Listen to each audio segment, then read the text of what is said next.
with Scott Allen. Hello, I am your host, Scott Allen, and this is Phronesis, Practical Wisdom for Leaders. If the topic is leadership, I'm in. I've spent more than 20 years in the field teaching, learning, writing, and questioning.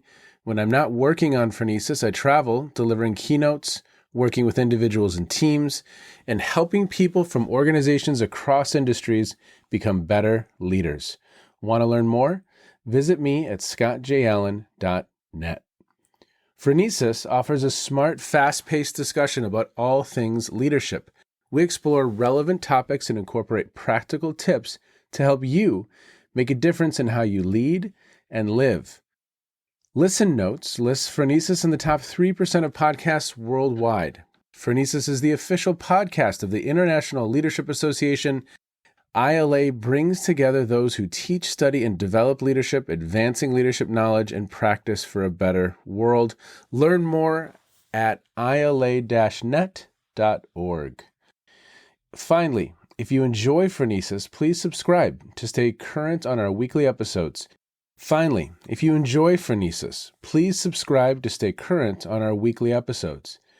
you find an episode that resonates, please share it with your colleagues and friends. And if you want more content, subscribe to my newsletter, The Leader's Edge. The link is in the show notes. As always, thanks for listening. And now, here's today's show. Okay, everybody, welcome to the Phronesis podcast. Thank you so much for checking in wherever you are in the world. Today, I have the CEO of Trove, Amjed Saffarini. And he has a background in education, a background in cybersecurity. He works with ultra-high net worth individuals and family offices and ensures that they are prepared for the future, that they have all aspects of their organization locked in. And we're going to kind of explore that a little bit today. But we're also going to explore this kind of notion of how he has designed his organization. And it's a unique design. And I was on a session with him probably about 3 months ago. We were doing a learning session and he was contributing and speaking. And I said, wow, I need to have a conversation with him because he's thinking in very, very cool ways. So he is seated just outside of New York City and doing incredible work. And Amjed, what should everyone know about you that maybe I didn't say in that quick introduction? What do listeners need to know? Well, I think things that someone listening to this podcast, and I'm a listener, I love the sessions that you've done in the past with others, digging really deep into particularly interesting content areas around knowledge and knowledge management.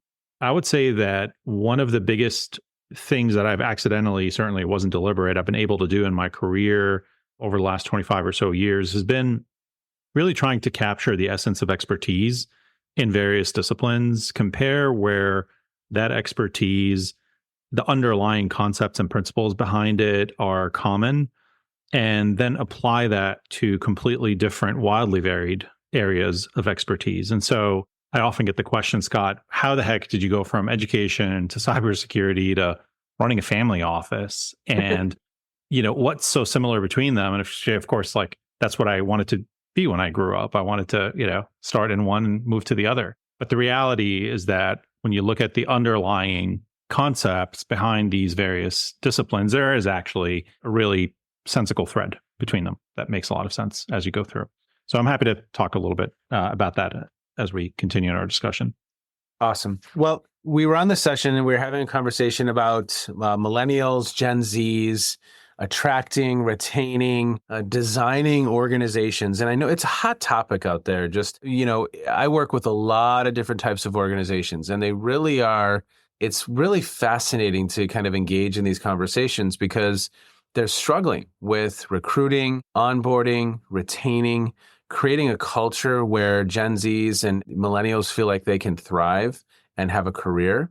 And you made a comment in this learning session that we were on that just really caught my attention. You were discussing some of the ways that you've designed Trove in a way where maybe it's obviously turnover and recruitment and retention is always an issue that we have our eye on. But you had mentioned something to the effect of like, look, we don't have too much of an issue with that. And I would love to kind of get into your head a little bit about some of these design principles that you've implemented so that these individuals, we almost like painting a picture of what you've done so that these individuals feel like, okay, this is a home, this is a place where I can build my career, and this is a fit for what it is that I'm looking for. So maybe we talk about that. Yeah, there's a lot to unpack there, Scott. I would say any organization is going to be dealing with this historical precedent question of how do you manage, in general, a workforce that tends not to think of careers in one place anymore, but tends to think of careers in multiple places. And you see that in the statistics of average tenure in an organization. And it doesn't matter if it's a best places to work organization or somewhere toxic, today are definitely shorter than 10 years used to be in the past. So you have that as a macro trend, sort of applying a headwind to folks who are trying to design these experiences for employees. And then I think you sort of compound that with everything that has happened over the last 5 years or so with COVID and, the reaction, of course, by different organizations to instill out of survivorship remote work policies that they didn't really believe in, and then sort of renege on those policies and, and then snap back into more traditional work environments, or had already bucked an expectation that was set with a lot of millennial, ultimately maybe even some Gen Z employees, that created, again, a micro rift. So you had these macro trends of movement and more common movement, but then, of course, exacerbated by everything we know happened since the virus. So a little bit of background about Trove that I think helps set up the answer to your question, Scott. We're an administrative family office. Most people will not quite understand or know what that means, even inside our industry. What it means is actually fairly straightforward. When your life gets to a certain level of complexity, generally tied to a certain level of wealth, you are managing on your own behalf a ton of really complex projects. You and me might be thinking about our next vacations. We might be thinking about the house. We might have a place, down on the shore or somewhere else, a vacation home. And every one of those assets creates a little bit of complexity in our life, something we have to remember to do every week or every month or every quarter. Well, what happens when you multiply that by 100, for example, because you might have 20 family members and the number of assets are larger and more complex. You have operating companies and entities, you have hobby businesses. All of that becomes too much to handle. The working memory of an individual gets overwhelmed and it becomes a real problem area. It is for us at our level. It is much more so at that higher level of wealth. And so a family will end up building a company inside of their family structure called a family office. That family office will have staff, just like a company would, operators, project managers, technologists, executive assistants, professionals in finance who will pull together all of that complexity and try to manage it on behalf of the family, just like they would if it were an operating company. Now, historically, that construct has been an investment-minded construct. So a family office historically has been something that helps me invest my large trove of wealth and then generate returns on that wealth. Yes. And it's become more and more and more defined in that construct. More often, though, now you find that for lots of reasons, the investment side is sort of well taken care of. There's a really robust industry in wealth management that sits around it. It's really well understood. The strategies are well defined and well honed. And it's not that it's become a commodity, but it's a well understood discipline. There's a science and there are a lot of scientists, so to speak, who know how to run it really, really well. That leaves a large gap on the operating side, on the administrative side. And so when you try to fill that gap of administration with folks who are historically finance-driven folks, you start to get a little bit of a mismatch. And that comes back to the story that originally launched your question around how do you instill a sense of belonging and a sense of tenure into these employees who are going to get itchy and want to leave after 3 or 4 years maximum. Yes. And the answer is you give them something really interesting to work on as a problem set, and then you keep making the problems harder and harder and harder. And so from a human nature perspective, they're always seeking that next challenge. They're leveling up, and we've sort of effectively gamified their work experience because of that. But at the same time, they're working on projects that are not just gamified, but they're gamified and really interesting. And so by its very nature, when you're working with ultra high net worth individuals, you might be working with the biggest real estate portfolios in the country. You might be working with the largest philanthropic organizations, charities in the world. You might be working on the largest fleet of airplanes or yachts, right, on the lifestyle side, or the most complex birthday party that you've ever thrown in your life, right? All of those things sort of come together under the auspices of what a family office's responsibilities are. And so, those are really fun things to, to plan around when you're trying to build a job around it. And so the exciting part is there. So that leaves the career tracking part. And it's really important when we bring staff into the organization that they're brought in under the auspices that they're going to be working in a family office structure. So even if they're financial operations staff, if they know how to make the dollars work and their bookkeeping and they're doing investment analysis, they're still doing it in the context of a family that generally probably will not care all that much about an 8.5% return versus a 9.2% return. But they're going to care greatly if you mess up grandpa's 90th birthday party, right? And so building a staff that is dedicated not only to the trade that they're involved with, that trade might be in finance or it might be in operations or it might be in technology, but that actually see the bigger picture of what you're trying to do. You're trying to change, really at this point, and when you're thinking of this level of wealth, you're trying to change the way that the earth operates or the world runs, and you're trying to do it one project at a time. You're trying to do it one philanthropic project at a time, one social impact project at a time, and we're enabling all of that work. And so I think that level of visioning really helps the employees see how they fit into a much larger puzzle. I think it's the same kind of mission that you might get out of public service, for example. It's probably not too different from the kind of mission that you would get, when you go to like a Teach for America internship or something like that. So you get that satisfaction, that deep satisfaction, but at the same time, you have this massive career trajectory and career path that's available to you because it's still a familiar industry. It still has lots and lots and lots of upside opportunity for that individual. And because of that gamification component, there's sort of a real-time feedback loop that, hits you with the right amount of dopamine at the right levels in there and keeps you excited about the job you're doing.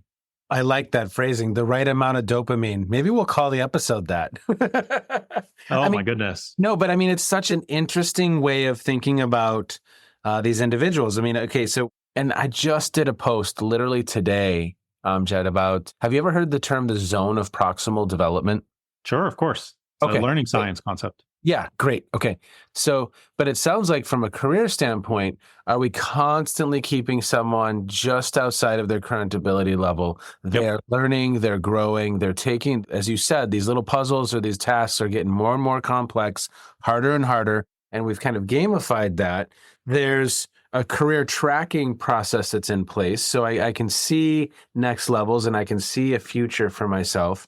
And we're also, in some ways, linking it to some sort of meaning that this work, some of these individuals that we're working for and working with have the ability to make global impact in the world. If this is the Gates family, right, then these are individuals who are making seismic shifts in the world and doing a lot of good. So we're applying then some meaning to the work as well. Are those three of the core ingredients that you just said?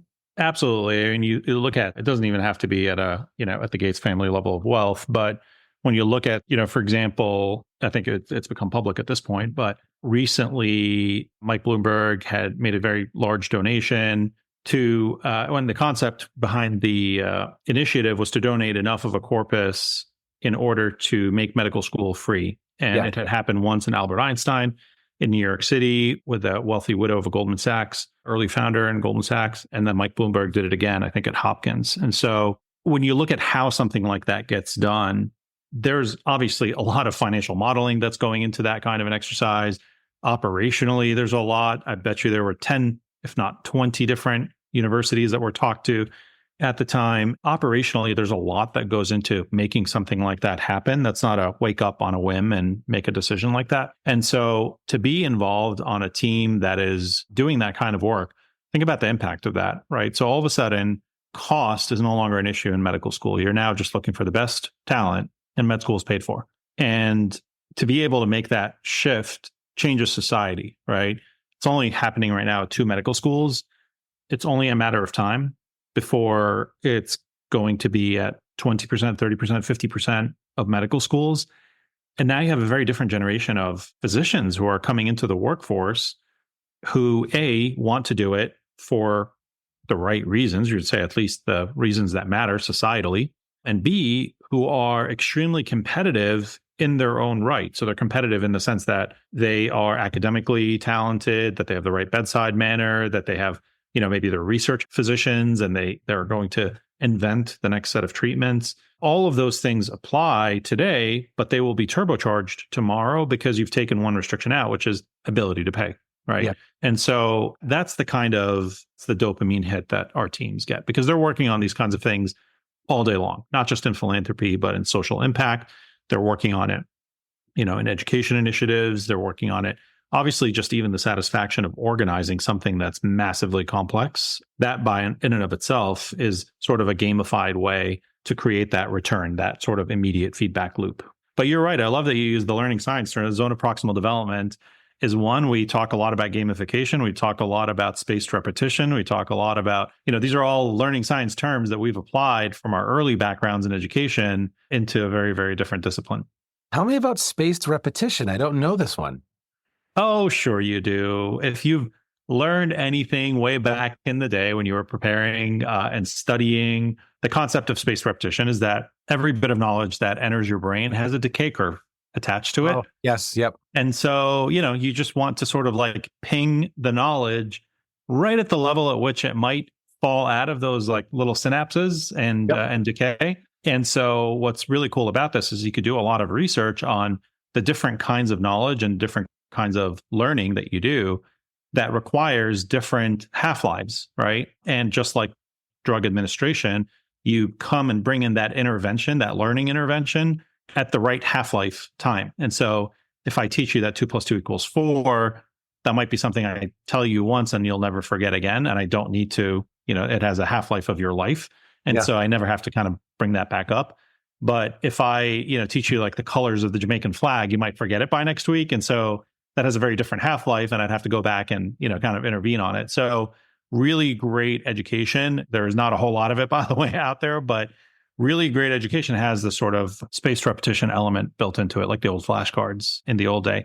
That concept of spaced repetition applies in business as well, because oftentimes when you look at value creation, it has the same sort of half-life tendencies as when we're talking about knowledge acquisition. So you do something for me, you do it over and over and over. Over time, I sensitize to it like a neuron. I would sensitize. When I sensitize to it, I don't really even see that you're giving me value. It just has become status quo. So every once in a while, you kind of need that boost, that spaced repetition boost, to get back on the program and remind you, hey, by the way, remember, we are creating value. And so that's one of the things that we do on the business side of things to make sure that we're not only creating value, but that our principals are constantly seeing how that value is being created. Okay. So any other design elements when it comes to developing a staff and a team that's engaged, that's retained, that's growing, that's developing? Are there other design principles that you've baked in to ensure that the team is that they're committed, that they're passionate about the cause? Yeah, I mean, 2 things I would say we do passionately and I think quite effectively. We have made it a goal. We have grown during what is ostensibly the hardest time for a company to have grown in the last 100 years. So we went from a staff of 18 in 2020, at the end of 2020, right at the middle of COVID, to a staff of just under 180 now, 3.5 years later. Wow. And so recruiting the right talent, motivating the right people to come on board in a hyper-competitive environment where you might be actually competing with the Gates for that talent, right? Yes. If you're good talent, they're going to take you and they're going to pay whatever it takes. So you have to have a better story than I can pay more than Bill Gates can, right? Because I can't. So how do you tell that story matters a lot. The camaraderie, of course, the organization that you're bringing someone into matters a lot. But one of the things that helps bring all the different pieces together is we bring our groups, our entire company together 2 times a year into a retreat. And many of our common colleagues actually have spoken, presented at those retreats. These are not sales kickoffs. These are not, ways of motivating the troops so we can hit a quota. These are not customer meetings. They are essentially an opportunity for us to get together as a team, lay out the goals that we have, and as a group, actually think through who the best individuals are and who the best teams are to go after those various objectives that are coming up against us for the next 6 months. So I think it gives our team, first of all, of course, the obvious things, camaraderie, community, a sense of belonging, which when you're spending most of your time on Zoom and Teams is critical. Even if you're coming into one office, maybe you're not meeting staff from the other office. So it does create that connectivity. But beyond that connectivity, it creates something else, which is agency. And so when you have somebody planning for a really important company initiative that might be getting done in the next 6 months, and they're doing that today presenting in front of 150 plus people. Oh, but by the way, their last job was as a staff accountant, in a family office. That is a really seismic, juxtaposition for that individual. It is like a life-altering different experience. And so the chemistry in their brain that's happening when they're up there presenting, both from the nerves and the excitement and all of that, but also that, that sort of sense of this is really different, hopefully in a very cool way. That chemistry, I think, just creates a little bit of great glue that keeps folks around. Oh, I love that. I love that phrasing. The chemistry in their brain. Oh, yeah. I use that with my kids all the time. Well, it reminds me, I have an interview coming up with Stephen Kotler. I don't know if you've ever read any of his work, The Art of the Impossible. The Art of the Impossible, sure. Yeah, he writes a lot about flow and the flow state. And he's brilliant at naming the different chemicals, serotonin, dopamine, all of these, the endorphins, all of these different chemicals that equal progress and equal continuing in a state of engagement. And so I love that phrasing of chemistry, because you're right. You take an individual who had this role and this function, and now you're charging them with this new opportunity that gets their attention pretty darn quickly. You said there was another thing. There were two things that you were talking about. Is there a second that you wanted to mention?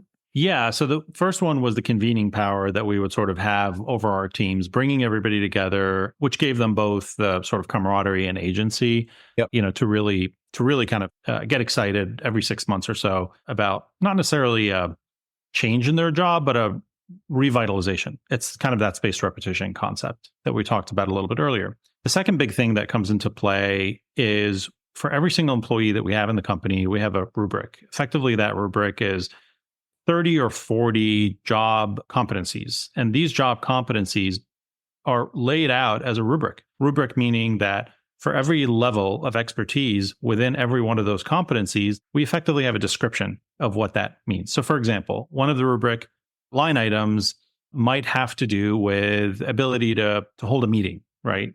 And so you would think of it as hold a meeting inside the company. Can I bring people together? Can I build an agenda? Can I keep people on track? Can I deal with conflict? Those kinds of things. For every one of those elements, you could sort of define what higher levels of expertise look like. And so you can put those concepts for ability to hold a meeting with all those different conditions on, for example, a 4-step rubric and say, here's what an entry level expectation would be. And here is what an executive expectation would be for that task. Notice I didn't use the terms low, medium, high, because in some cases, what you need as an executive is really not a whole lot more. It's just different from what you might need coming on an entry level for any one of those items. What's great about that is that we run these rubrics every 6 months with our teams. And so every single person, you would have effectively the ability to look at this report card looking thing that doesn't have any A's, B's, or C's, or D's, but instead says, for all these items that you have in here, here are the things you're absolutely knocking out of the park. And then here are these stretch areas that are available to you. So it goes back to that gamification concept of, I really want to level up. I really want to get to that next maybe career opportunity. But more importantly than that, it just really bugs me that there are a couple things that are, still missing, that are a stretch for me to do. And a lot of really great things come out of that. Large self-awareness, of course, because you're getting this every 6 months. You also end up getting a development plan that you're building yourself, but of course the team is helping you build as well. But a development plan that sort of says, here are the areas that are going to help you level up to the next stage. And so any feeling of helplessness that you might have as an employee wondering, gosh, I don't really understand what's next for me or how I level up or how this next piece comes into play is all eliminated because you've got this sort of 6-month check-in that's available to you, and everybody goes through it. I go through it with the board. Everybody else goes through it with their managers and peers. And, again, it just comes out of really good learning science design. I worked at a firm called Kaplan for a long time, and we would design these programs for large corporations with exactly this intent. How do you help these corporations level up? And it would apply, by the way, equally to a physician, where we're training, doctors, to a lawyer or an accountant, or to, call center staff at a large telecommunications company, for example. Same principles, very, very different roles, but ultimately the same exact playbook could be applied in every one of those disciplines. It's so much fun to hear you taking some of these concepts from learning and just almost as if it's, first principles concepts to now this space over here, and even using phrasing like gamification, and we are going to keep you engaged. Question on what you just said. I mean, just, I love it. Is it the person's manager who helps decide where this person is located? Is it a 360 type experience? How does that work? How would I get that feedback that I know I need to level up on holding a meeting? Yeah, so obviously the meetings themselves are structured. They happen at particular points in time, 2 times a year. The funny thing is, I think most companies have some version of this. I mean, if you're talking Big Four accounting, I'm sure they have a performance management system and rubrics and 360s and, all of that good stuff. But I think there's a concept, I think it was Jeff Colvin, right, who had initially come up with it. It was like the 10,000 hours concept. That's K. Anders Ericsson, and from the expertise literature. It was expertise literature, and I thought Colvin wrote about it, and then ultimately, of course, it got hijacked into Freakonomics. Yes, it totally got hijacked. K. Anders Ericsson was on. Colvin could have been on the study, but the original paper, it was kind of bastardized in some of the. It might have been Gladwell, right? It was Gladwell, and most people know it as Gladwell, but certainly, I think, I forget what it was called, but it was a book about work by Jeff Colvin. Okay. And I think the original study, you're right, was not by him. But my point about it was the critical word that everybody forgets when they think about 10,000 hours is the word deliberate. So practice, yes. Everybody always says practice, 10,000 hours of practice, right? Deliberate. But if you read the books, of course, in literature, the whole point was not practice. The whole point was actually the opposite of that. It was like, you can't just go out there and play the game. No, you have 10,000 hours of deliberate practice. You have to actually do the difference between good and great was that the 10,000 hours, the person who was doing chords for that long was the one who ultimately achieved that orchestral greatness. So I bring that up because I think when you're talking about performance management, much like the way you talk about anything else, you can go through the motions. You could say, I have a performance management system. We do 360s. We have our managers meet with our staff. I think the difference is, are you doing it in a deliberate way? Meaning that, does your manager actually have a goal in mind, or is the motion the goal, right? Yep. I think in most organizations, the motion is the goal. Oh, it's June, therefore we must do the performance management reviews. We must do the assessment. I have to write something for my employee. I need to sit down and meet with them. So it becomes a little bit of a chore, and the goal is really the motion, right? The goal is the process. Yep. I think when you do that in any discipline, obviously you end up with failure, or at least a lessened sense of accomplishment. I do think that if you flip that on its head, and I would say we try to do that. I mean, I'm sure I'd get called out on it by our employees listening to this in some cases, but I think in large part, most folks would say that we're quite deliberate about using that methodology as a means to an end, not as the end itself. And so oftentimes you'll hear managers talking about not really wanting or needing to do a meeting like that. Well, because why? Because going through the motions is really not going to produce an outcome. Maybe there isn't a producible outcome at that particular point in time. The check-in is just really worthless, and it's a waste of time. And so enabling, I think, the managers and the teams to be able to sort of think through, when is it deliberate? When is it going to produce an outcome?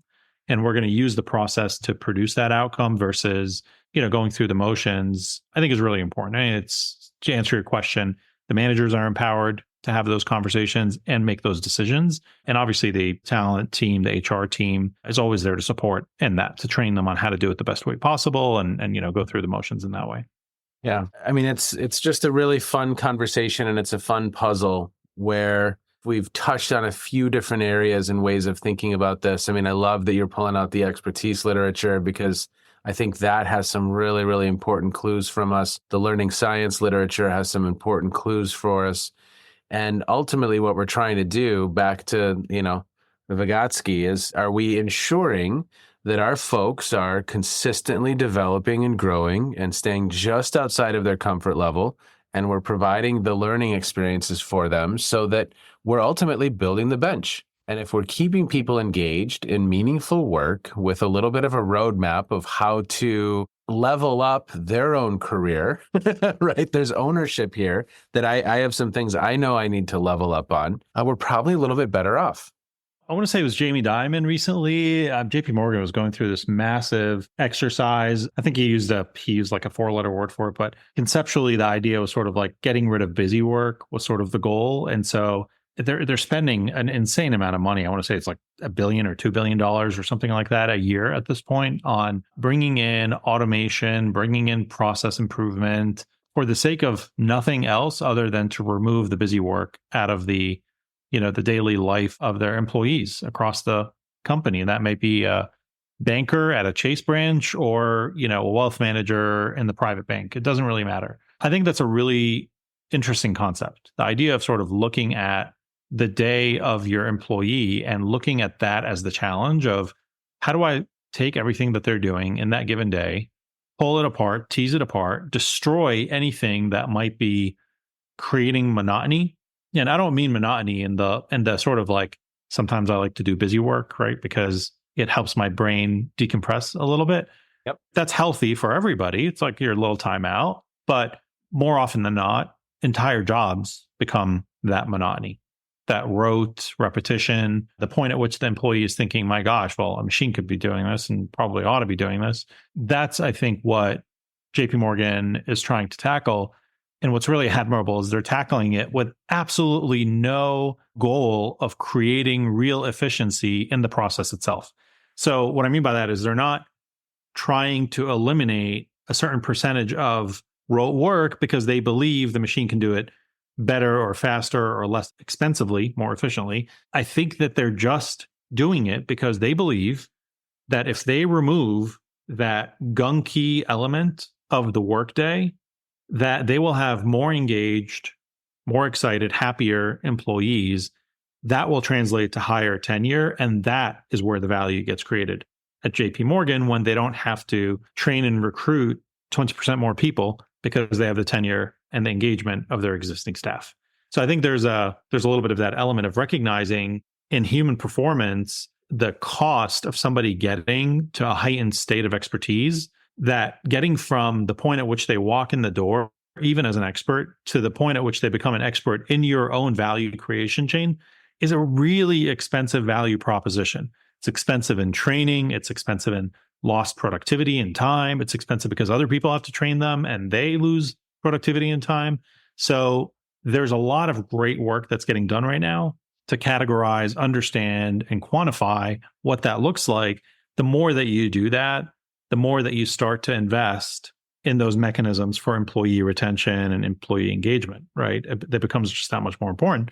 And of course, employee evaluation and performance improvement, because you want your best employees, you want your most effective and most producing employees to be the ones, that you're focusing your engagement and tenure on. So it's an interesting, we didn't even talk about aviation, by the way, which is another passion of mine, but we could talk a lot about how pilots get trained and how this applies into pilot training.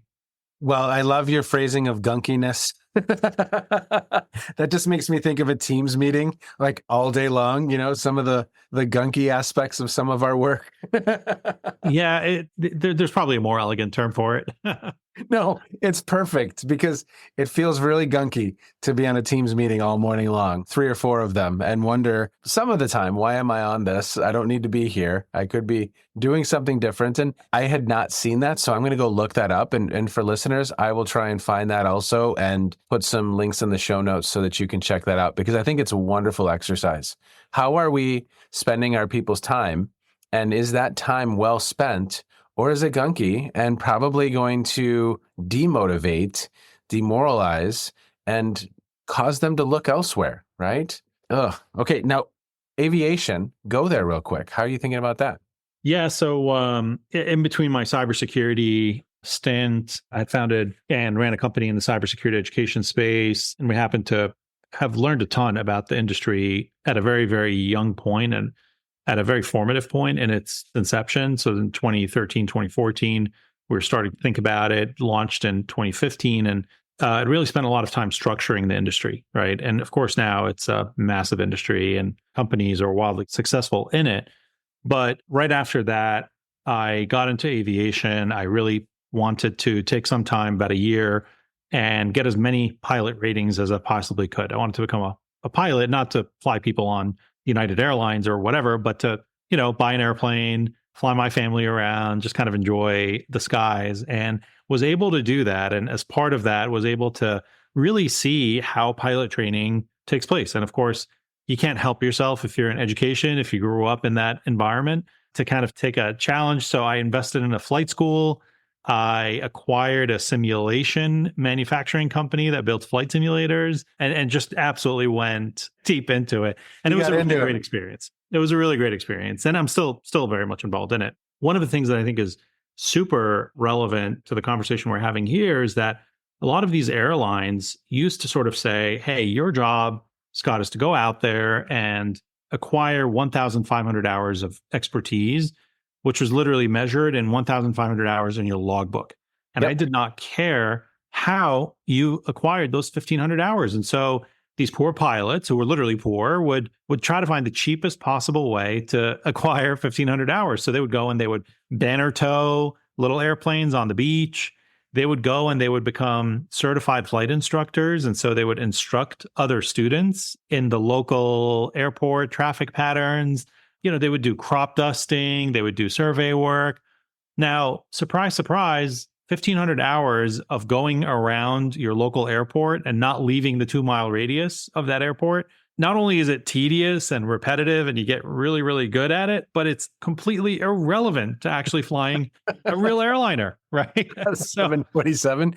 A 7, yeah, exactly. And so all of a sudden you have these folks who have 1,500 hours of experience who show up at JetBlue's training program or United's training program or whatever, and they then need to be taught how to fly airplanes at that point. And so Republic, which is a feeder airline for United, did a study and realized that they were spending almost $250,000 educating a student after they've been educated.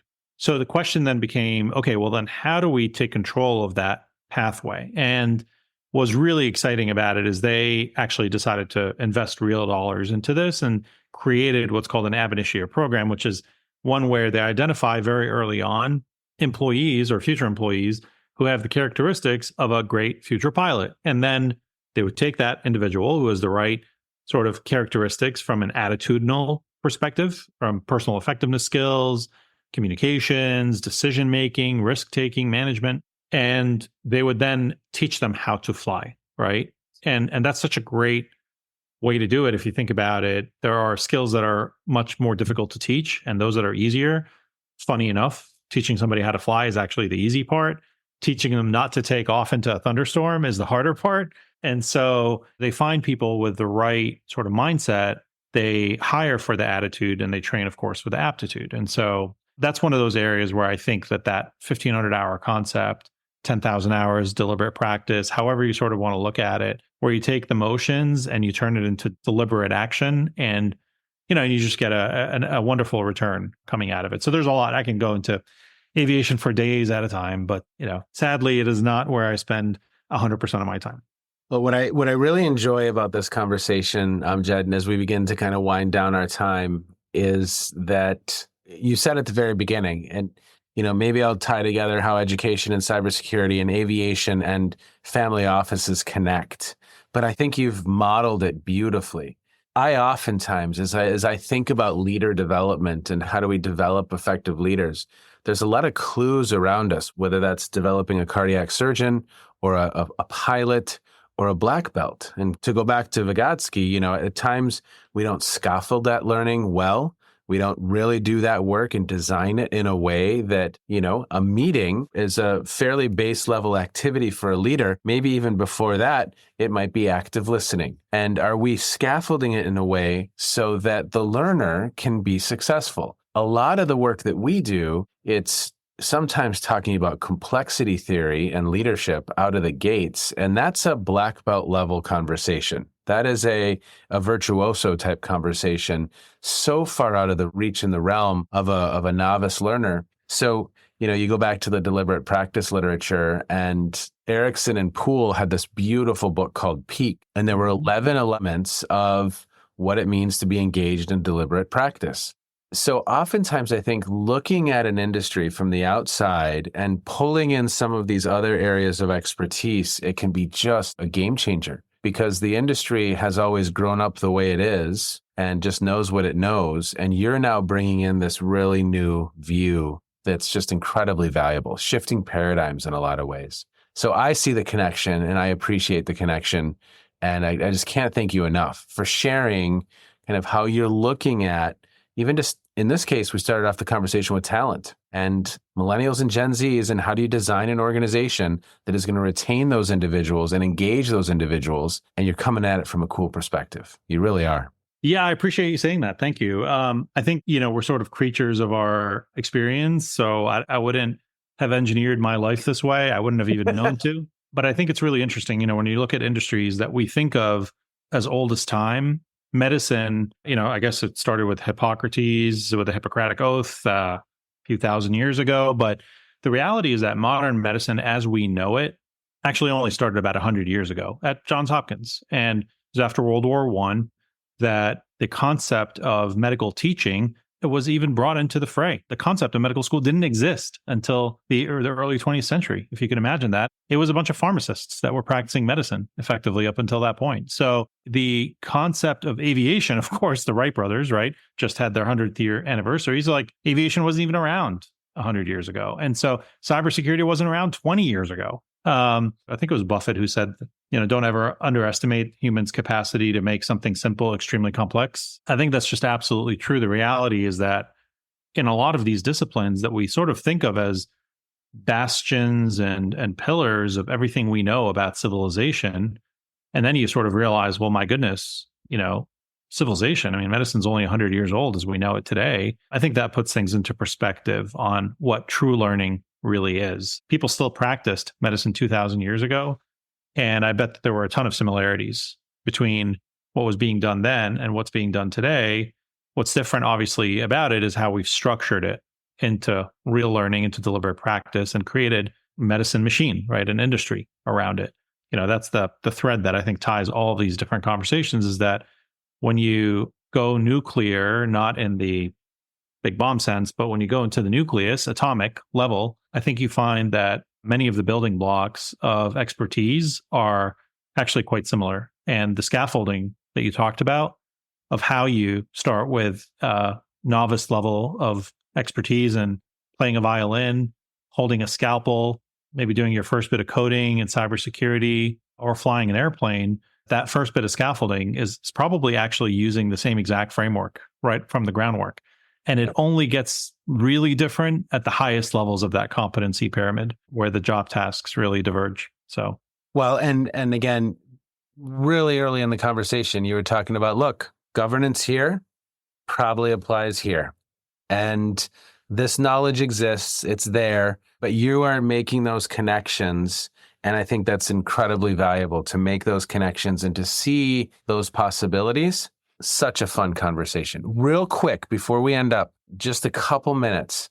What are you reading, listening to? What's caught your attention in recent times? It could have to do with what we just discussed, or it could just be something else that's caught your attention. What's been on your radar? We just came back from a trip around Europe. Unbelievable experience down in Central Europe, which is not an often visited area, I guess, for most New Yorkers. But we had just an incredible time working our way from Prague down to Budapest. And I think we oftentimes sort of over-index the way we live to apply to the rest of the world. And I haven't quite found the good reading on this. I read a lot of Scott Alexander, if your listeners are familiar, Slate Star Codex. And I think I'm trying to find the place where they talk about this. I bet it's been covered before, but I don't know what it is about the human condition that sort of tries to overfit what's happening around the world into your very, very tiny little paradigm, it turns out, right?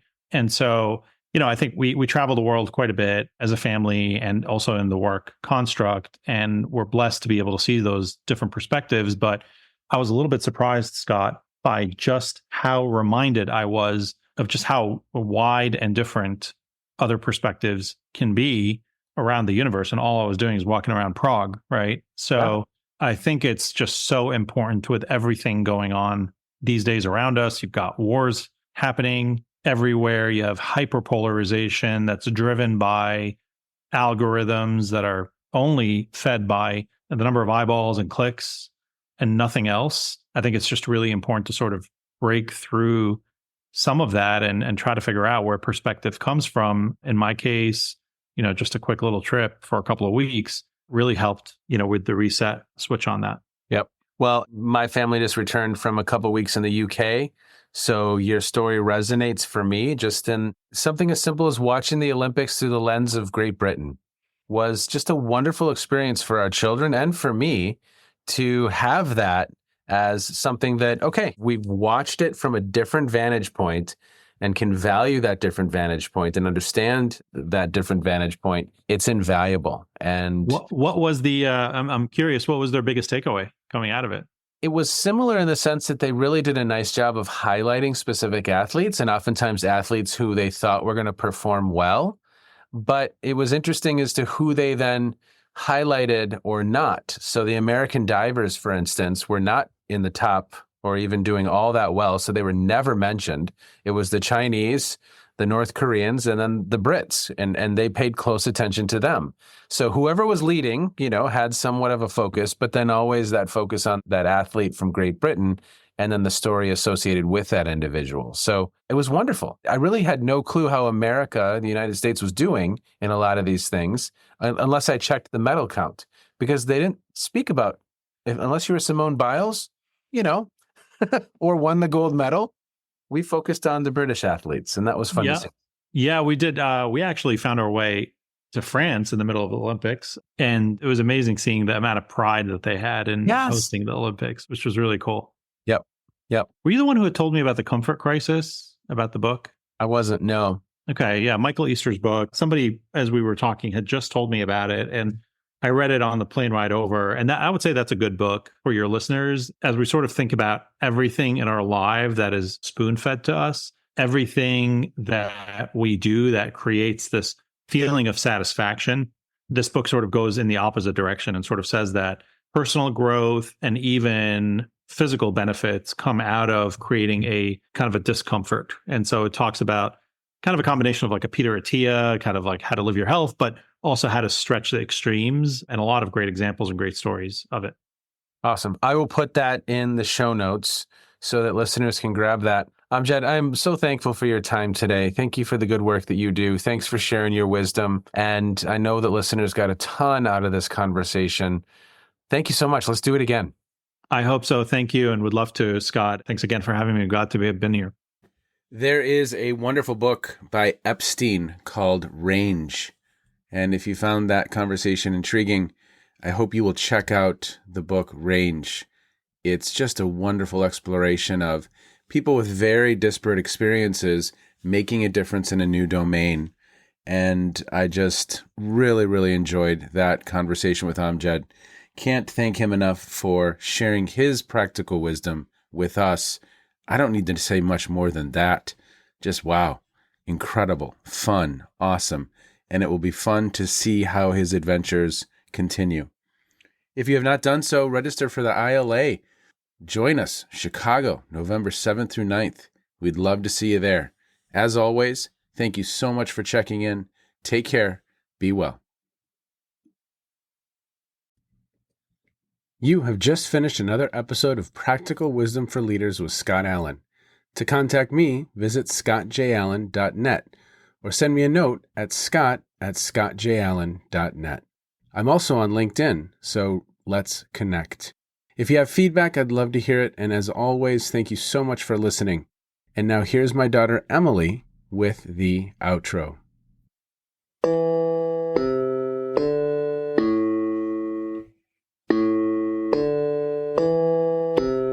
You've been listening to Phronesis, Practical Wisdom with Scott Allen.